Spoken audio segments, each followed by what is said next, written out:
Hello BPSC aspirant. तो मेरा इस चैनल बीपीएससी एस्पायरेंट पे आप सभी का स्वागत है। तो आज की डेट हो रही 11 फरवरी है। और सबसे पहले मैं इसको की हूँ। और आज मैं राष्ट्रपति से संबंधित क्वेश्चंस को मैं सोल्व की हूँ। और इसमें कहाँ तक मैं पढ़ी हूँ, राष्ट्रपति के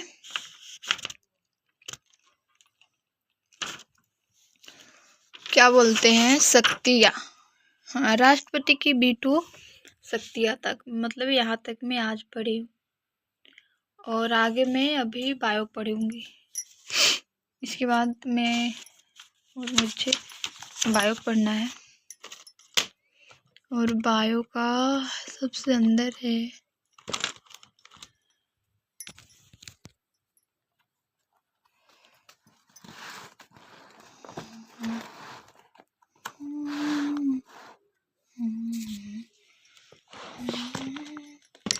सो गाइस, बायो में आज मुझे पढ़ना है कौन सा चैप्टर।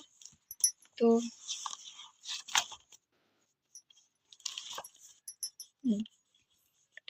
ऐसा कुछ है, हाँ यही चैप्टर है, जेनेटिक्स।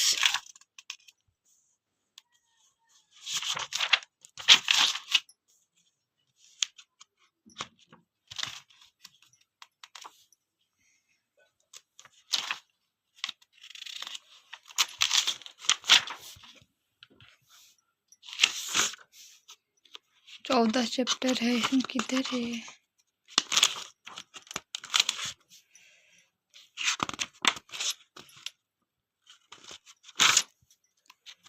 ये वाला चैप्टर है, आनुवंशिकी। तो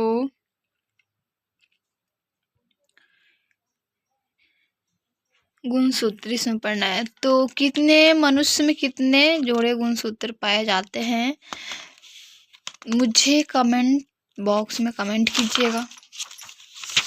तो चलिए आगे मैं मिलती हूँ इसके बाद, पढ़ने के बाद।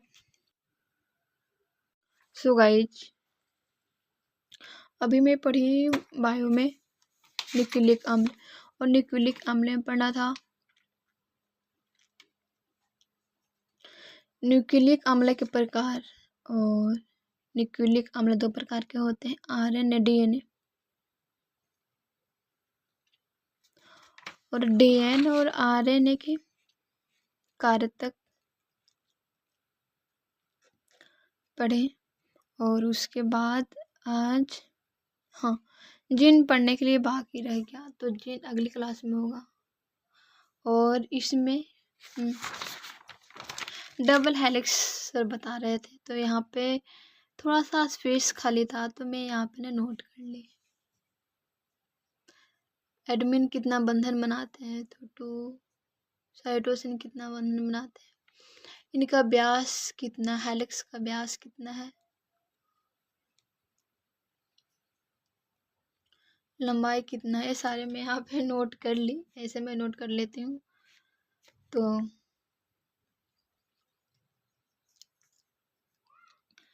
चलिए आगे मिलती हूँ, मुझे मैथ पढ़ना है आगे। सो गई। तो थोड़ा रफ कॉपी मैं देख रही थी यहाँ पे, जहाँ से मैं मैथ पढ़ी थी ना, तो मुझे लग रहा था कि मैं क्लास कितना तक है, क्योंकि मैं एक दिन क्लास नहीं करती हूँ तो सारा कुछ मैं भूल जाती हूँ। इसलिए मैं देख रही थी यहाँ पे कि कितना तक मैं की हूँ।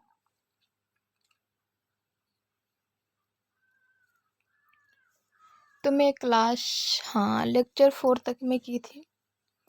तो मुझे करना था 5, तो मैं यहाँ पे 5 करने लगी थी। इस समय मतलब थोड़ा सा मैं लेक्चर मतलब लिखती हूँ ना, कि मतलब पीछे मैं देखती हूँ, जब ना मुझे समझ में नहीं आता है तो लेक्चर को देखना होता है, इसलिए मैं सही से लिख लेती हूँ कि डायरेक्ट मुझे जो समझ में नहीं आ रहा है तो मैं उसी लेक्चर को देखूँ, बस खोजना पड़ता है, थोड़ा सा ये हो जाता है कि मैं कहाँ से छोड़ी थी, कहाँ तक मुझे पढ़ना पड़ेगा। और फिर मैं रिविज़न कर रही थी पॉलिटी में मेरा होमवर्क मिला था, और मैं अच्छा नहीं कर पाई, क्योंकि मैं थोड़ा सा क्या बोलते हैं,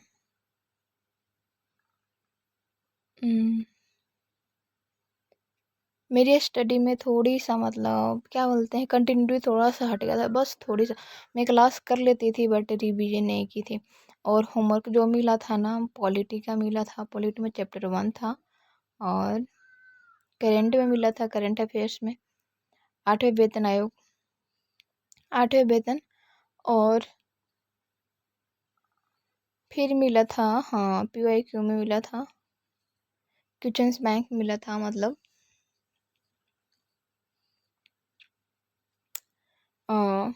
1 से लेकर 1275 शायद ऐसे क्वेश्चन मुझे, मतलब हाँ, मेंस की क्वेश्चन है, मेंस की। और मेंस में 1 से लेकर मतलब 100 तक क्वेश्चन मतलब पूरा कर लेना था। 1275 की मेंस की क्वेश्चन पूरा करना था और मैं नहीं कर पाई। थोड़ा सा इसका भी टेंशन हो जाता है कि मतलब आप ना पढ़िए ना, थोड़ा सा टेंशन हो जाता है, क्योंकि आप एक चीज़ को मतलब एक ही है कि हाँ मुझे करना है और सब कुछ मेरा इसी में है, तो फिर आप नहीं पढ़ते हैं, थोड़ी सा दिक्कत तो होगी। तो इसलिए मुझे मतलब थोड़ा सा ऐसा लग रहा था कि मैं क्यों नहीं पढ़ी। और सारा मतलब ऐसा तो ना कह सकते, थोड़ा सा मतलब होता है ना, हर एस्पायरेंट के मतलब लाइफ में ऐसा होता होगा, उतार चढ़ाव थोड़ा सा। इसलिए मैं थोड़ी सा टेंशन में थी, इसलिए मैं नहीं पढ़ी थी। और मैं आगे हमेशा कंटिन्यू रहूँगी, क्योंकि जो भी करना है बस मुझे करना है। तो आप जैसे कीजिए, नींद आपकी पूरा हो या ना हो, सपने पूरा हो या ना हो, अदर सपने, बट एक सपने तो पूरा करनी है। तो चलिए मैं आगे मिलती हूँ। तो मैं उम्मीद करती हूँ कि आपसे बढ़िया होंगे एंड नई सोच, नई सपना लेकर अपनी पढ़ाई को कंटिन्यू कर रहे होंगे। तो बाय बाय।